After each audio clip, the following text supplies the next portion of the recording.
As a STEM instructional leader in training, I had the opportunity to host a professional learning experience, or PLE, for second, third, and fourth grade educators at my school.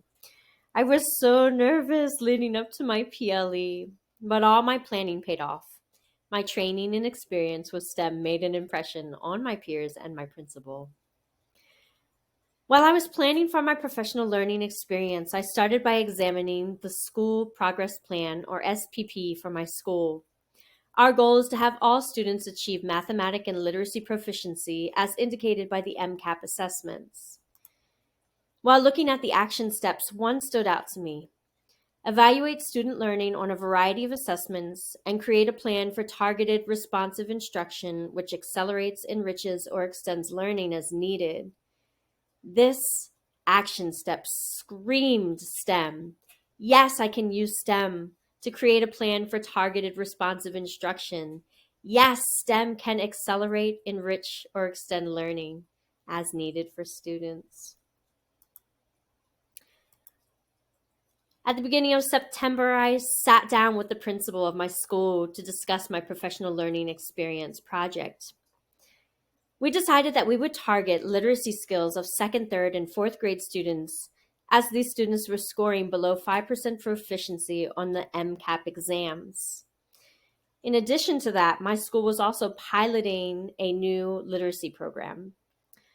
The focus of my PLE, we decided, would be on integrating writing and science, technology, engineering, and mathematics to support literacy skills.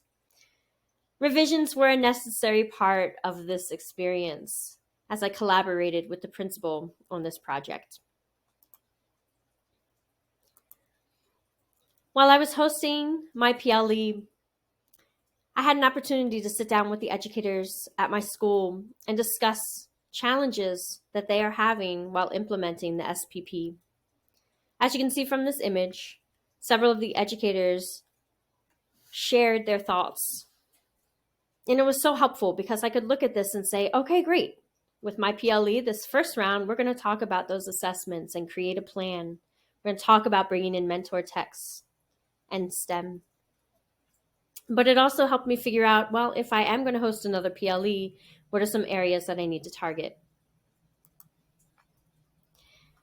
As part of my professional learning experience, my principal suggested using exit tickets.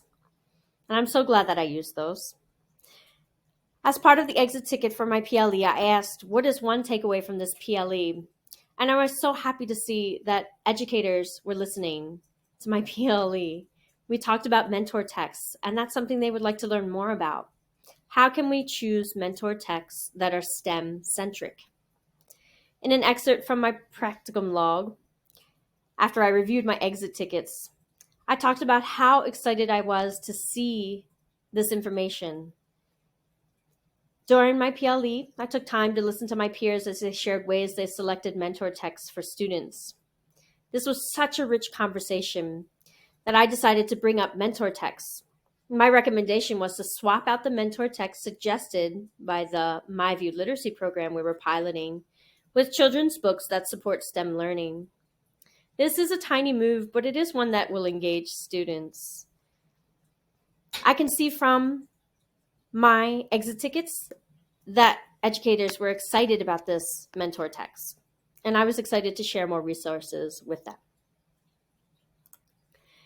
My favorite comment from my exit tickets came from a teacher. She wrote, I would love to have a planning with you about choosing mentor texts. This made me so happy. It gave me the confidence I needed. It made me feel like a STEM instructional leader, and I was ready to step into those shoes.